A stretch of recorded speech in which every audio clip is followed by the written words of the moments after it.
My name's Darlene True-Christ, and I'm the Community Engagement Manager for OOI. And we're really delighted to have all of these presenters spend their time to share their information with us. So thank you, the team behind the screen. Turn the event over to Anthony Koppers, who data center, and Anthony will be the moderator for this session. Thank you. Hey, well, thank you, Darlene.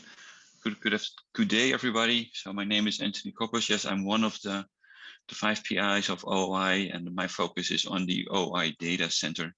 So I'm going to be moderating today's sessions on creative ways to use OOI data, and I'm going to share my screen.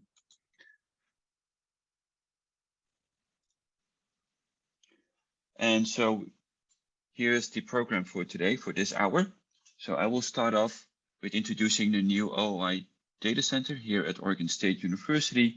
Then I will turn over the mic to Don Setiawan from University of Washington. He's going to be talking about interactive oceans. Then we will see Wu-Jung Lee, also from University of Washington. She's going to be introducing EchoPype. And then lastly, Chris Wingard from Oregon State University. He's going to be talking about how to use Jupyter Notebooks with OOI data. So just a short introduction on the new data center. It was built at Oregon State University over the last year.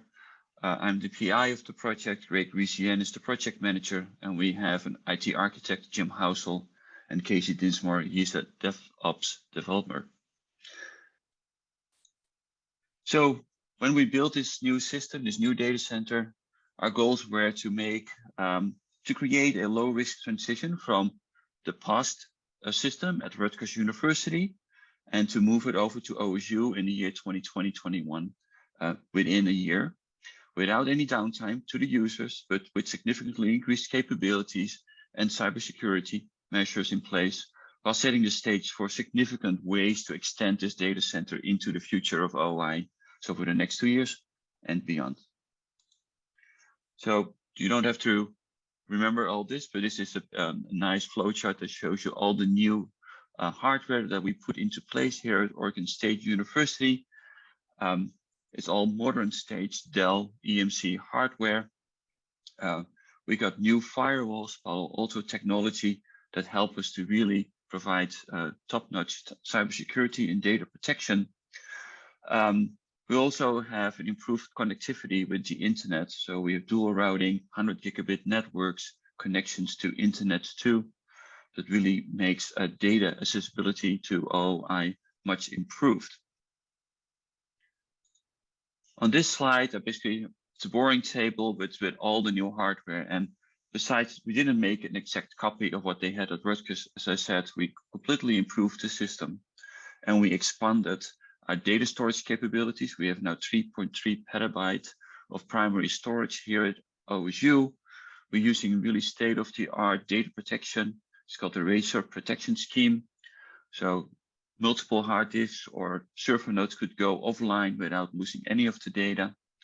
We increased our cluster databases, Cassandra and Keras, that support all the calculations being done for OOI. And then everything, all the software is basically now running in what's called in the virtual mode in VMware. We also have done a lot to disaster recovery to make certain that the data is safe. And if something would happen, that we can easily come back online with data from a disaster recovery site. So we have a second copy of the entire data store on the East Coast. And we also have tape backups with one complete backup being held on site and two off-site. One a little bit further down in Oregon and one on the East Coast in Woods Hole. So we did this all within a year. Basically on the right, you can see all the imagery. We started in October 2020 with an empty data center. So the floor was completely empty and cleaned out so we could install the OOI data center. And then within 10 months, we basically built up this entire new data center, copied all the data over from Rutgers University, installed all the software, tested it. And then in July 2021, OSU became the OOI system of record. That was within 10 months. So this coming year, we're going to be working more on cybersecurity and data protection. So we're working with an NSF organization called Trusted Cyber Infrastructure. They basically provide us a framework in which we can ensure that OI data really is as secure as it can be within these days with many cyber attacks happening. We're continuously scanning the whole infrastructure to see if there's anything going wrong or anything is out of date. We also look for vulnerabilities and trying to patch them up as almost like a daily basis. We're also starting to implement system monitoring and alerting, making certain that the hardware is up and running. And if it starts to fail, it allows us to preemptively replace it and keep the whole data center healthy and functional. We also start working on cloud computing. There's a proof of concept that we're going to be launching this year, seeing how we can start making use of that new technology. And then finally, we're working with NOAA for an agreement for deep data retention that will provide a retention of 75 years for all the OOI data. So with that, this was the end of my update. And unless there's any questions for me now, we can go to the more exciting part, which is the demonstrations by the other three panelists. If anyone has a question, I'll scan the list. Please raise your hand. I think you covered everything, Anthony. Thank you. Very good. So then I think Don is the next one up. Don, it's yours. Thank you. Let's see here. Let me share my screen. And then do that. Okay, I'm ready now. All right. Hi, everyone. Thank you all for coming. My name is Don Setiawan, and I am a research software engineer with the University of Washington OOI Regional Cable Array. And today I will walk you through the Interactive Oceans Data Portal, open data, open access, open science. So the Interactive Oceans Data Portal is an interface designed to enable scientists, educators, and students to quickly locate and plot cabled real-time OOI data produced by the Regional Cable Array. And we have three overarching goals when we were building this portal. One is to increase active use of RCA data by scientists and educators, and also just public exploration of the OOI data. And two, to provide additional tools for scientists to discover, access, visualize, and use RCA datasets suitable for addressing specific science hypotheses. And three is to provide intuitive, user-friendly data search and visualization interface coupled with convenient data downloading scheme. So with those goals in mind, let's just check it out. So as users enter into the Interactive Oceans Data Portal, they're greeted with this, right? So we have a bunch of different applications and links that lead to various resources that we have built, such as the media gallery, expeditions about vision cruises, and the main Interactive Oceans website, which is the static site of this whole portal. But the two that I'd like to highlight today is the interactive map application and the data visualization application. So let's just go to interactive map application. So interactive map application is a window for users to be able to just explore what there is in the regional cable array and the data, the areas, and kind of like you can see the seamount here on the left, and then the shelf and the slope on the right. And they can also then go look at, the cables that are there and how they're all laid out. So let's just zoom into axial caldera. So as user zooms into axial caldera, they can see kind of the distribution of the infrastructure that there's there. And then you can see there's a primary node there and then junction boxes. So let's just click on one of these junction boxes. And then wherever they click, they can get a sense of, okay, what are the instruments that are there? So this just gives a sense of, for education purposes, like a sense of like all the instruments that we have, which is quite a bit. And then they can click through the infrastructure, get details about them, learn more, and so on. And yeah, and then they can also take a look at kind of how everything is laid out within the Caldera. And then for the infrastructure, they can also see each instrument, and they can click on more details to figure out, what is the information about that specific instrument, and the deployments and the annotations. And all of these information actually comes from the information from the data center. And so, if a user comes in from the main OOI data portal, they will just integrate into our interactive oceans pretty seamlessly. And then one of the cool thing that we have created is these C4 mosaics. So a user can zoom in really far in and see kind of what the C4 looks like. So they can really zoom in. For example, here, you have the ashes event over here, and you just see the texture on this. You can see, explore the bacterial mats and things like that, which is a very powerful education just to explore. It's really fun there. And then the next application is the data visualization.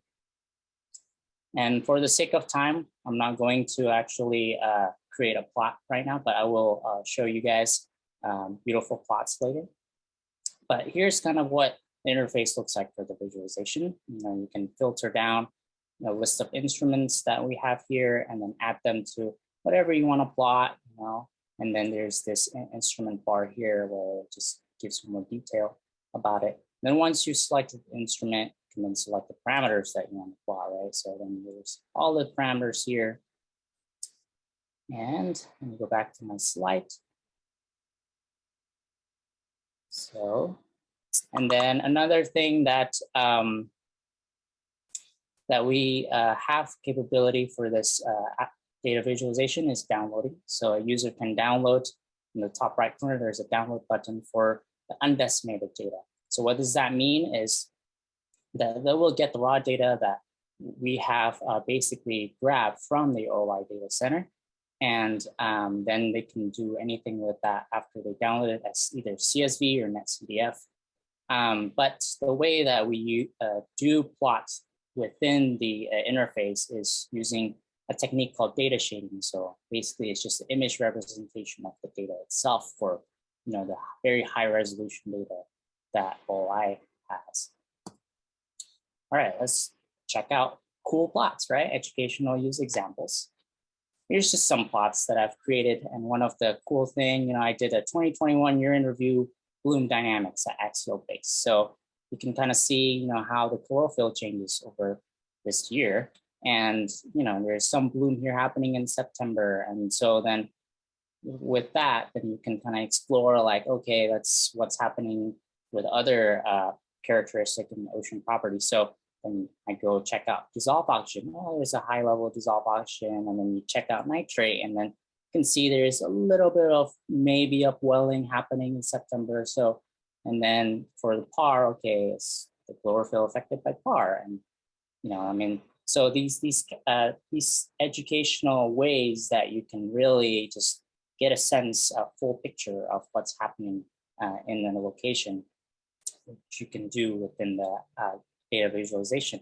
And then another thing is like in terms of QA/QC for the data team, for our the RCA team, for example, it's like there's this happening, something has happening with the dissolved oxygen sensor, maybe the calibration or something, but we know that there's been a swap in August 2021. So then, in that sense, then the data team can go and explore further. And here's just another example of just comparing between locations. So here's Oregon offshore and Oregon slope base. Dissolved oxygen, they look pretty similar because they're very close. But then if you look at nitrate, then in the water column, it's very different between Oregon slope base with axial base because they're very far away. So it's just an example. And then a new thing that we just had, is this instrument information page. It's a way to explore our underlying metadata of OOI data sets. So we have actually replicated a lot of the data from the data center into the cloud, the Amazon cloud. we have stored all this data in ZAR formats. And now a user is actually able to access this data through using a Python notebook, for example, just by basically taking the data location that's provided from this instrument information page and plug it into X-ray library, and you can actually then get at the data. So I'm just going to give you a quick demo of that, which is the software version that I used. And then as you can see here, I copied and pasted the data location and then just open it with X-Array and voila, we have a whole data of PCO2 from the very beginning to the end. And then now you can start seeing, doing QA/QC or whatever other plots that you want. Oops, let me see here. So what's next? So we are still in process of improving the portal. And right now the portal is in just the beta version. And we're just trying to improve it so that we can do multiple dimensions data support, such as like the 3D thermistor array, ADCP data set by acoustic sonar, and being able to plot instruments against each other in one singular plot. And one of the library that I'm working on right now with Wu-Jung Lee, which to follow, is EchoPype, and we are planning to build echogram views where then the user can explore the bioacoustic sonar instrument that we have. And also the next thing is providing real-time data visualization. We do have a demo of that within the portal, and that's under future features if you go to the landing page. And yeah, that's all. Thank you so much for listening. Great. Well, thank you, Don, and thank you for you staying exactly on 10 minutes. So we have time for questions for sure. So people, attendees, if you want to raise your hand or want to put your question in the Q&A, I think there's one that came up.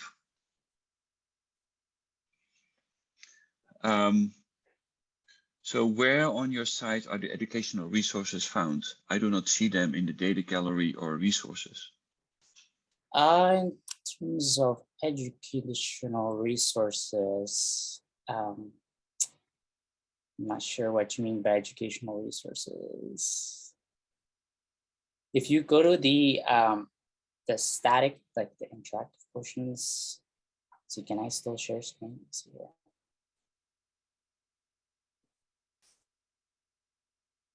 Yeah, you should be able to go to this Interactive Oceans website, and there are actually a lot of resources here in the main static site for educational things. Okay, so it's in the educational menu here in the bar. Okay, that solves the question.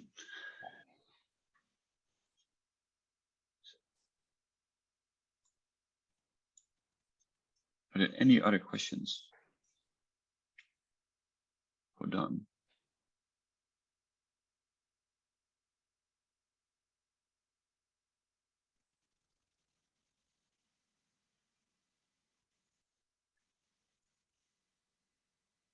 I don't see any raised hands, Anthony. No, me neither. So Don, so I got a question for you, Sure. if you don't mind. Yeah. So if the so you said in the oxygen, right, you saw that very clear distinction in the instrument's behavior, right, at some point. So is that something that your visualization can correct for, or is that something that needs to be corrected deeper down in the OOI data store? Ideally, it'd be good to correct them in the OOI data store, right? And so that, right now we are working on trying to use the QA/QC kind of quartot flags that you guys are developing. And so eventually we'll be able to use those flags and kind of apply them on the visualization. And that's kind of our goal within the next year or so to get that going. And I know you guys have been working hard on that, right? So really cool. Yeah. Okay, well, I don't see any other questions. So we'll just go on, and then at the end we can come back if there's still questions for Don. We can take them. So Wu-Jung Lee, why don't you go ahead with EchoPype? Sounds good. Let me share my screen. All right. Can everyone see this? I always have problem with this toolbar. Hold on. Let me try to hide it. We can see it very well. Okay, cool. Yeah, but it blocks part of my screen, and my screen is pretty Oh. small, so I'm just like Okay, got see it. what I'm presenting. So yeah, thank you. Thanks for the opportunity to present our work. So today I'm going to talk about EchoPype, which is a Python library that our group have been developing for enabling interoperable and scalable processing of water column sonar data, or more sort of quicker way of saying that Echosounder data for biological information. And as Don mentioned, that there is a direct overlap or like collaboration with the OOI interactive ocean team. So it has been really awesome. So before I start, I wanted to acknowledge my collaborators, Valentina Steneva at eScience Institute, also at UW, and Emilio Mayorga, who is also at the Applied Physics Lab at UW, and also Don Setiawan, Daria Gumusto, Linda Nguyen, and Imran Majid, who are all working with us. And Don and Imran both contributed substantially into the EchoPype package. All right, so I thought, because probably not everyone here is familiar with bioacoustic data or Echosounder, I thought I would start the talk with some background. So Echosounders are basically high frequency sonar systems, and they are really the workhorse for studying mid-trophic level animals in the ocean, like zooplankton and fish. So what you're seeing on the sort of this cartoon here is how typically an Echosounder survey goes if you have that instrument on a boat, right? So basically your sonar beam looking downward and your ship drives through.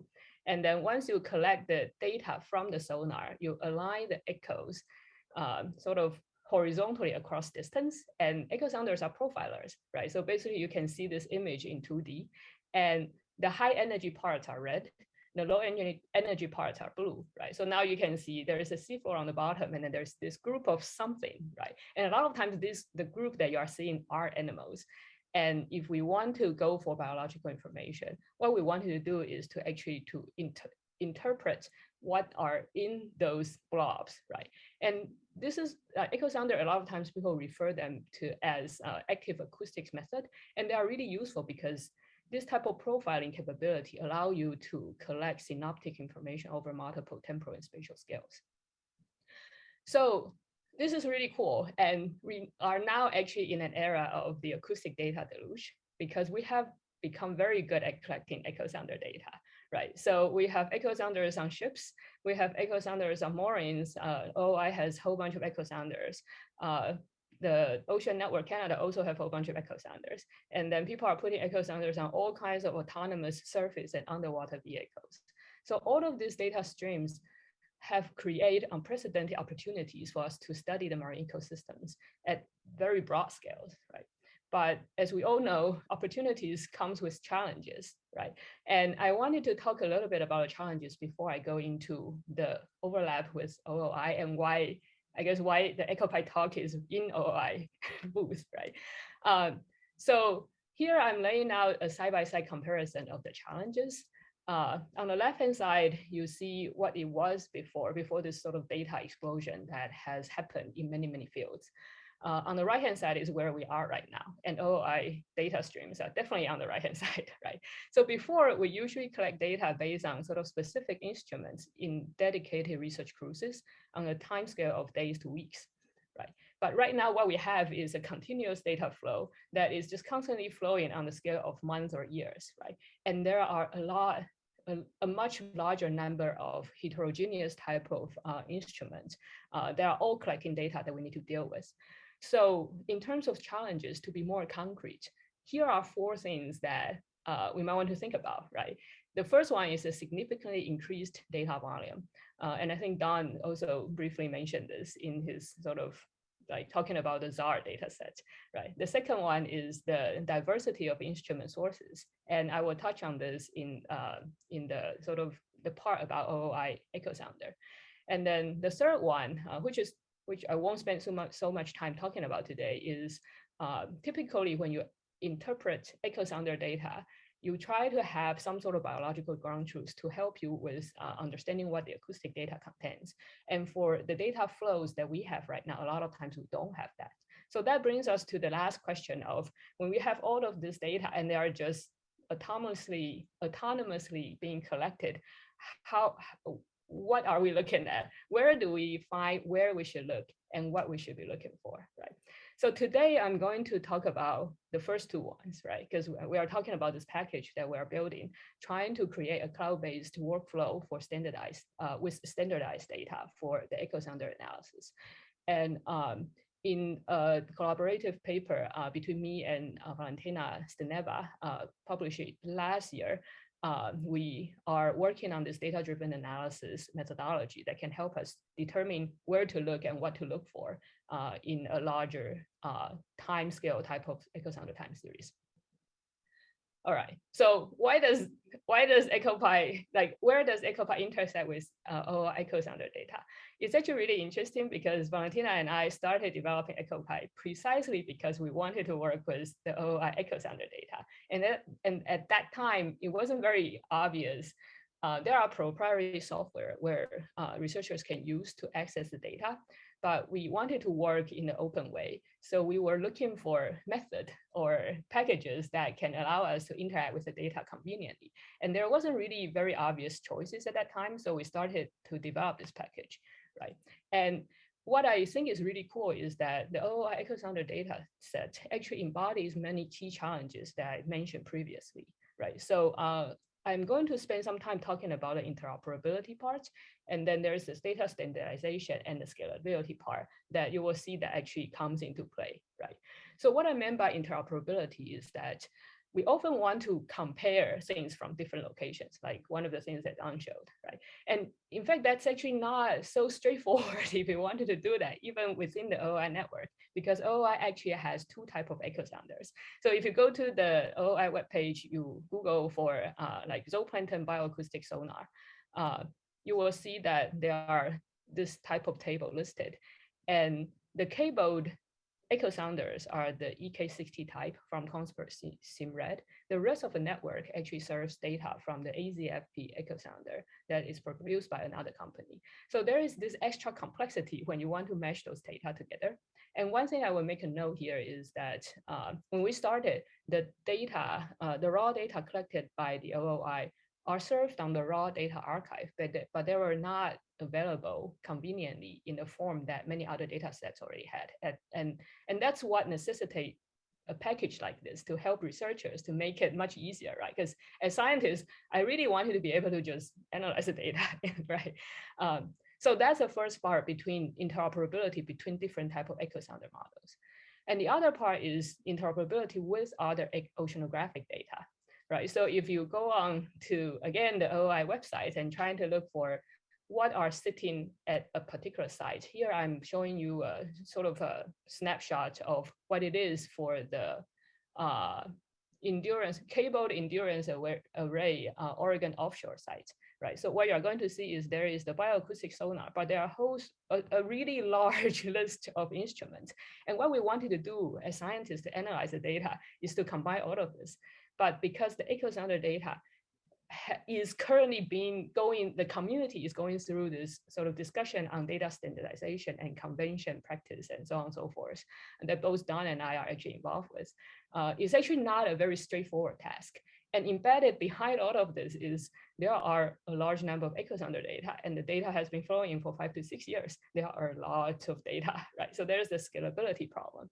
So that's why eventually we are keep on growing this EchoPype software, because what we aim for is for this software to provide this streamlined access and processing so that it can take away the tedious and the currently tedious and labor-intensive workflow for scientists to work with large and diverse Echosounder data sets, such as the one that's provided by the OOI.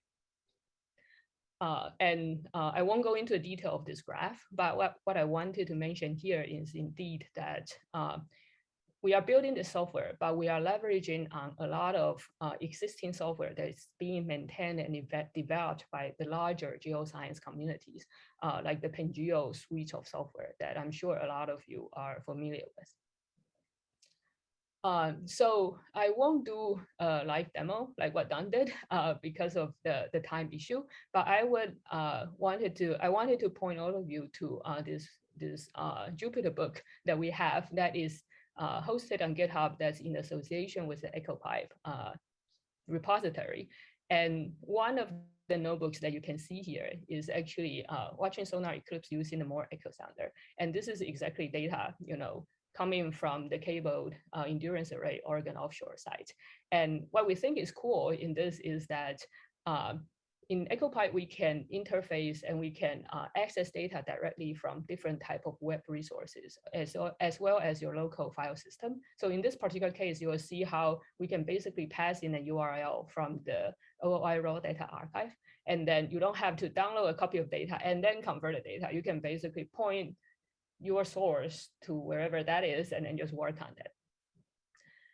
So it will be great if you are interested in give this a try, right? And we would be really grateful if you are interested in either submitting issues if you run into errors of EchoPype, or submitting pull requests so that you can help us improve the software. And we do have a preprint that we posted, I think at the end of October or November, I don't remember anymore. So if you want to know more detail of what our considerations are in developing the software, as well as its collaborate, sort of the overlapping component with data conventions for Echosounder, please go check it out. Thank you. Very good. Thank you, Wu-Jung. This is very, very good talk too. So yes, we are opening this up for questions again. So you can use the Q&A button at the bottom or the chat feature if you have a question. So I see one in the chat here from Dwight Owens. I did not catch the link to your EchoPype repository. Could you post the link in the chat? Okay, we can definitely do that.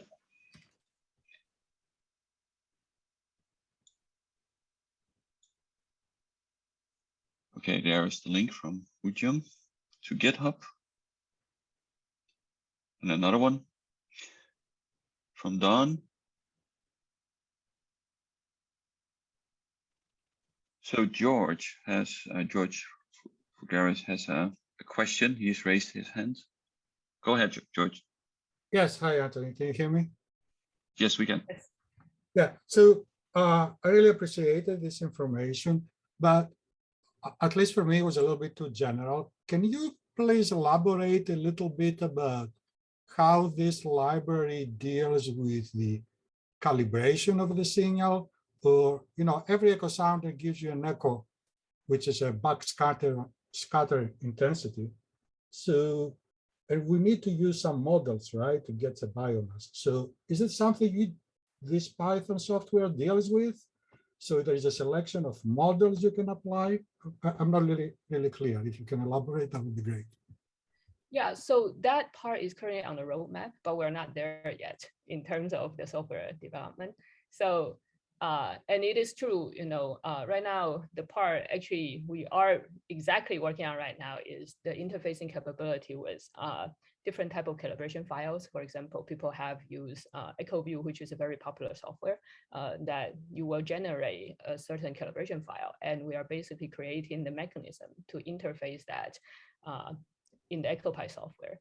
And further down the line, definitely we are including the interpretation part of the acoustic model, right?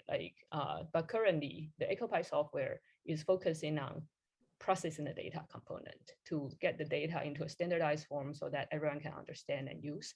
And in our discussions, I think it's more likely that we're going to break off the data interpretation and the data model parts. I mean, not the data, the backscattering model parts into different software packages. Because having them in a modular way actually allows researchers to sort of mix and match and choose what you like. But it's definitely on the roadmap that we're developing. Thank you.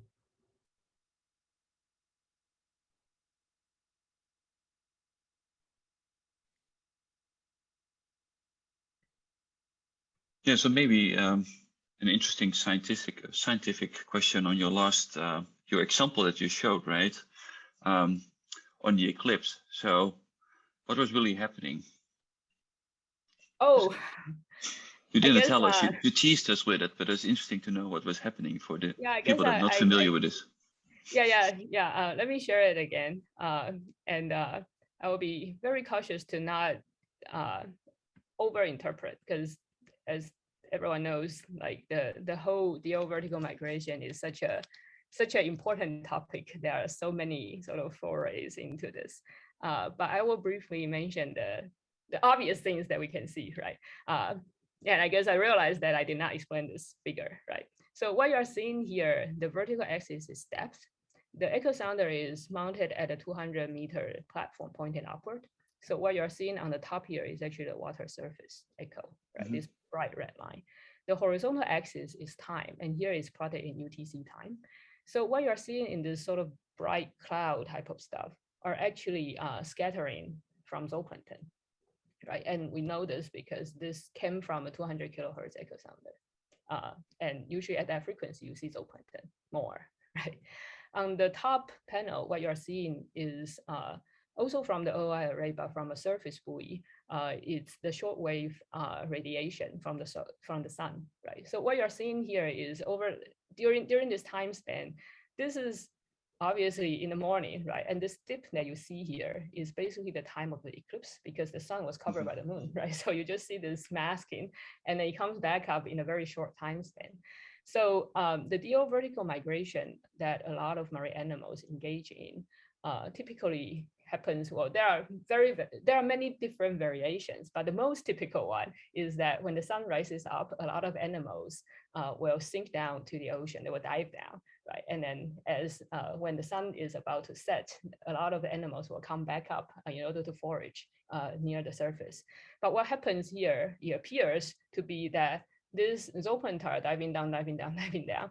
But before they reach to the bottom, the sun was covered. So these animals were tricked and comes back up and then comes back down again when the sun was revealed again, right? So it was really cool to be able to see this. And I think this also speaks to the power of having existing infrastructure to be able to do this type of observation without having a boat out at that same time, right? Because it just happens that this particular site is along the path of the eclipse. So it's awesome to see this. Yeah, oh, definitely. Thank you for that explanation. That's really an interesting chart. Thank you. Okay, well, I don't see any other questions, so let's go to our final panelist here. That's Chris Wingard from OSU.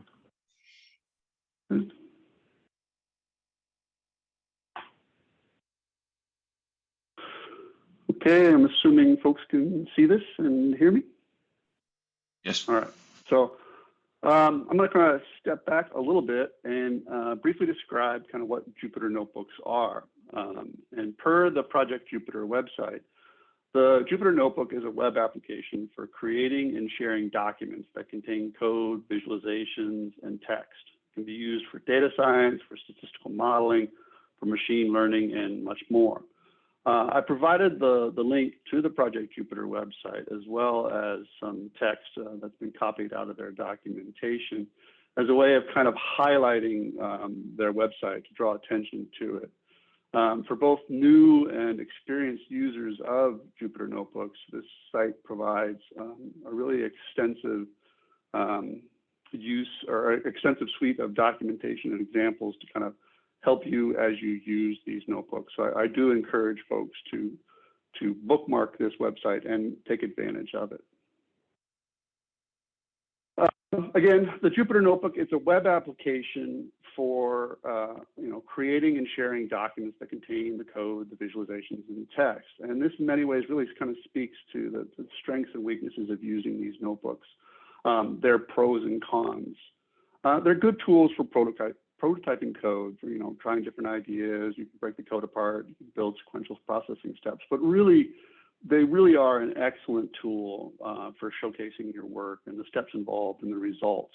And you saw that actually already with some of the examples that Wu-Jung and Don showed, that they're showcasing their work and the sequence of steps one would go through to get there. And they can provide a really good starting point for others to take that code that they've demonstrated, and then you can take that and use that in your own processing. To some extent, though, there are some minor cons to using notebooks. An IDE such as Spider or PyCharm, et cetera, is often going to be better for prototyping your code. They provide code linting. You can do selected code execution. There's a data viewer, et cetera. And also, the notebooks are not necessarily as powerful as an IDE can be. They can bog down on some larger data sets and more complex databases. But these are minor cons. And really, if you kind of work within what they really are designed to do, they really are an excellent tool for showcasing your work. So kind of with that rather brief overview of the notebooks in mind. And I do encourage you to visit the Project Jupyter website for more information. I want to call your attention to two really strong cases where the notebooks were used to work specifically with OOI data. In the first case, in the spring and summer of 2018, OOI hosted a series of 4 workshops kind of focused on physical, biological, chemical, and geological oceanography for early career scientists that were interested in learning more about OOI data. And the workshop participants were asked to analyze data and create data quality reports using the OOI data. And their results were presented primarily in Jupyter Notebooks. There were some MATLAB live scripts and PowerPoint slides. And they ended up creating a total of 56 notebooks that cover using OOI data. Some of those were prepared examples that the data team put together, and the rest were the data reports, some 33 of those data reports. And those notebooks, you know, the examples, the tutorials, as well as kind of additional documentation and the data reviews are available on GitHub here under the OOI Data Review 2018 Data Workshops. There's a lot of them in there. And there are some really interesting examples. And so I encourage folks to take advantage of this GitHub repo. I am going to kind of add a little bit of a caveat that with the transition from OOI 1.0 to 2.0, there were some changes made kind of to the back-end data system. So some of these notebooks are outdated. And though the examples provided are really excellent examples of how to work with the data, some of the code may not work anymore exactly as advertised, so to be a little bit cautious. Another really good example, and this is ongoing, kind of current, is the OOI Ocean Data Labs project hosted at Rutgers University. And they really are focused on bringing oceanographic data from OOI and other ocean observing systems into the undergraduate classroom. They have over 40 notebooks that cover a wide range of topics and themes. So if you're looking to bring oceanographic data into the classroom and you're looking to use notebooks as a tool for doing so, this really is a very good project. And there's a larger community involved, researchers and educators across the country. There's a lot of links here that you can really dig into if that's how you want to use these notebooks for in your classroom with oceanographic data and with OOI data. And I do want to put in a plug for tomorrow. Tim Crone from the OOI at the Data Systems Committee will be hosting a live kind of pan-geo workshop using OOI data in the cloud. It's going to be live, it's going to be using real data, it's going to be using real notebooks and real code. And I also kind of want to point out that a lot of the examples you see here and in the previous example use Python, but Jupyter Notebooks work with over 40 different languages, including R and Julia, for those who are more familiar with those. And just as an aside, MATLAB also has the equivalent with their live script. So don't feel like you have to use Jupyter Notebooks. And so from there, I kind of want to showcase a more recent example of a notebook that I developed as part of the OOI data team to kind of highlight how we could develop an assessment of data quality for the pH sensor that OOI uses, the SAMI2 pH from Sunburst. And we want to be able to create kind of an assessment of the data, and from there kind of create the test limits for the quartile gross range and climatology tests that Don briefly alluded to earlier, that we're working to implement. The Python code I'm going to demo very briefly uses Python code that I've been developing that's in the OOI data explorations repo available through the GitHub under Ocean Observatories is the project. And I can drop that link in the chat. And the idea is to showcase the steps that the data team would need to work through to download the data using the newer OOI gold copy thread server, use the instrument data itself to identify and remove the data points, develop some initial annotations for human-in-the-loop QC reviews, and then use the clean data to generate the Quartod test limits. So let's do this, and then do this. I'm assuming you guys can see this. So this, I'm using the Project Jupyter's notebook viewer, and I'm referencing the code that's in the GitHub repo. You just drop the link from that repo into the notebook viewer, and it creates kind of a nice static web page that you can share with folks. So we're using, again, data from the SAMI pH sensor, and specifically, I'm working with the code that I've pulled out, that I've developed for working with all of this OOI data. And I'm working with data from the Oregon Inshore Midwater platform, the 7-meter sensor where the water depth is 25 meters. And just kind of working through, again, showing how you can interweave text, the code, and summarizing what it is you've been working through, how we're taking the data, we're downloading it, and we're reprocessing it, reorganizing it, and we're calculating data quality flags. And then we can come down and we can plot the data, and we can see the results of where we have the data, and we have the bad data identified, and it really makes, you know, a nice clear demonstration of the steps that I've taken to get to this point. But then I can go further and I can work with that data to create kind of a set of human-in-the-loop annotations, and this is kind of the structure behind the scenes that OOI uses to create the annotations. It's a JSON formatted file that we end up pushing. And you can automate writing these using Python or indeed any code. So we can go through and we can quickly, using the gold copy thread server, we can download all of the data that's been collected for this site in just about less than a minute and a half. And that's like some 6 years worth of data. And we can assign those quality flags, and we can create our annotations, and we can convert them into a pandas data frame. And we end up finding a lot of blocks of data. And I can download this into a separate table for myself, for my work, doing human-in-the-loop annotations. I'm not going to get into that weed.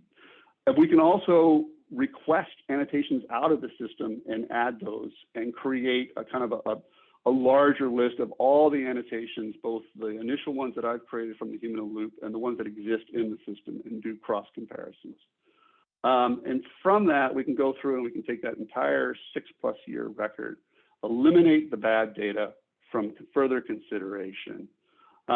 We can look at it as a time series, play around with it, and look at it as a function of, you know, pH, as a function of temperature. And we can go even further, and we can showcase how you can look at the data as a function of pH, as a function of seawater temperature, removing the bad data, and color coding the points as a function of time. And now you can start to see some really cool and interesting little patterns where you can see there's this spring, summer upwelling dominated system with the pH kind of corresponding to that domain. And then there's a fall winter pattern where, you know, it's very, very well mixed and the pH is very, very flat. Then we can go further. Again, this was created for the data team, so there's a lot of information in here. But I can go further. I've gotten rid of most of the bad data, and I can actually start going through and I can use that data to calculate the gross range test, which in Quartod, you use the vendor provided values to create fail levels, and then you can take the mean of all your data plus minus 3 standard deviations to create the suspect span or the user span. And we can also create a climatology where we're using a 2-cycle harmonic fit to fit to the data for the monthly means of the data to create a monthly climatology. And we can work through combining all of that information into kind of a final plot here showcasing that these are the observations with most of the bad data removed. This is the climatological mean fit to the data. And you can see then the quartile gross range limits that I'm setting to fail. Any value that exceeds this is marked as fail, is removed. Any value outside of the suspect range would be marked as suspect. Users should maybe exclude, maybe not exclude that data based on what they choose. And then you can look at the climatological range, and any value that exceeds that climatological range would also be marked as suspect. So that's how we can, within our OOI data team, now we can construct a workflow to kind of semi-automate the creation of these test limits. And indeed, that's what we've done recently with the pH, the PCO2, PCO2A, and a few other instruments. And we're going to be starting to roll those out into the production system, I believe, sometime in January. And we can kind of just wrap this up real quick and just show you, these are the monthly mean observations that, from all of this data and the climatological fit for folks who want to see. And with that, I will take questions. That's great. Well, thank Chris. That was probably one of the longer Jupyter notebooks that I've seen so far. That's just really, really intense and a lot going on, but showcasing, what can be done.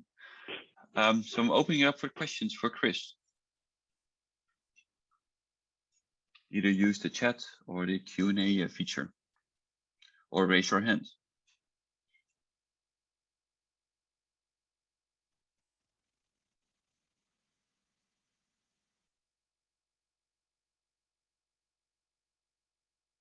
So Chris, when you said you imported all data for 6 years, that's all the data for this particular sensor that exists in OOI? Yes. Yeah. As of when I created the notebook 2 months ago. Yeah. Okay. And you focus on one particular sensor, or is there also other types of sensors that you would do the same thing with? Yeah, so for the purposes of this notebook, I just focused on the one sensor. The coastal endurance array that I work for and represent, we deploy 10 of these sensors across Oregon and Washington. I believe the cabled array, there's 4 as part of the cabled array on the 200-meter shallow profilers. And then there are a whole bunch in the Coastal Pioneer and the global arrays. So I think. So Kate Morkeski is asking if you could share your link to this Jupyter notebook. Yeah, in the chat. let me, yeah. Let's see here. So I guess we can also entertain questions for the other panelists. I saw in the chat there was a discussion between Dwight Owens and Wu-Jung on basically Echosounder data from other ocean observatory networks like ONC. Is there anything you want to add to that, Wu-Jung, to that discussion?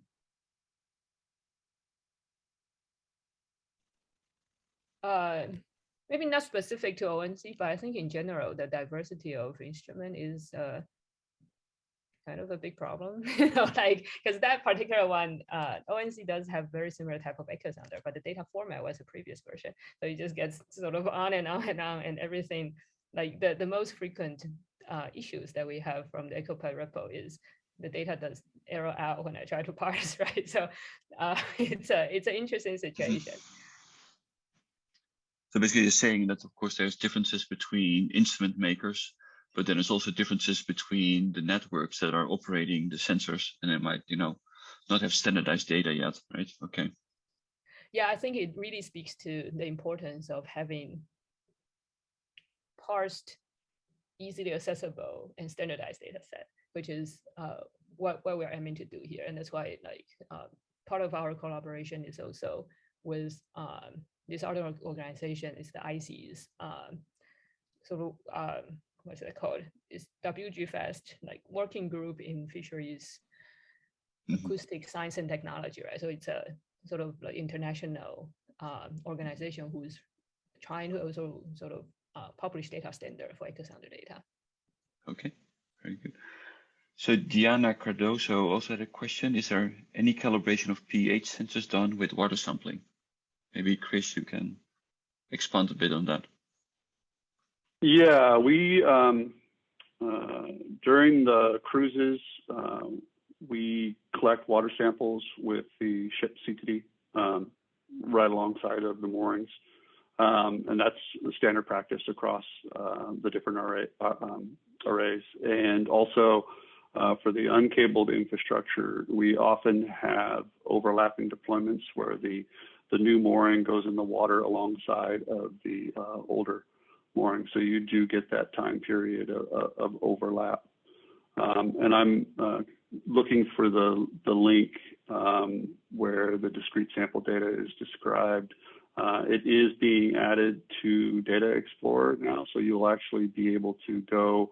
I think there's a link. It's called Cruise Data, I believe. But yeah, Craig just put a link into the chat there. And so that data is, we've created the Windy Reef and others from the regional cabled array ended up creating kind of a standardized structure for those things so that they're available and to everyone, and they'll always look the same.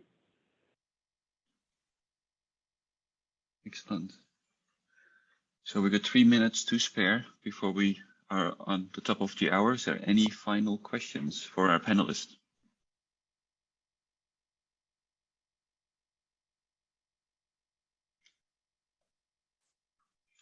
Then if not, maybe Darlene, you have some final message to the group, and maybe emphasize Tim Kroon's next session that come up that's quite related to this session. I put a link to Tim Kroon's presentation tomorrow. It's Wednesday at 1 p.m. Central, and please do join if you have the opportunity. Tim is going to have, one has to have a GitHub account to really participate fully, but once you have one, he's going to work with OOI data in GitHub, so please join. All I would like to say is what a fantastic panel. Thank you all. You really, it was fascinating, and I really learned a lot, and I'm sure our audience did as well. I'm really pleased that you took the time to share your expertise with all of us. So thank you. Anthony, back to you. Well, thank you to everybody, to the panelists and to our attendees. And I didn't see you, but good to have you here. And then until next time.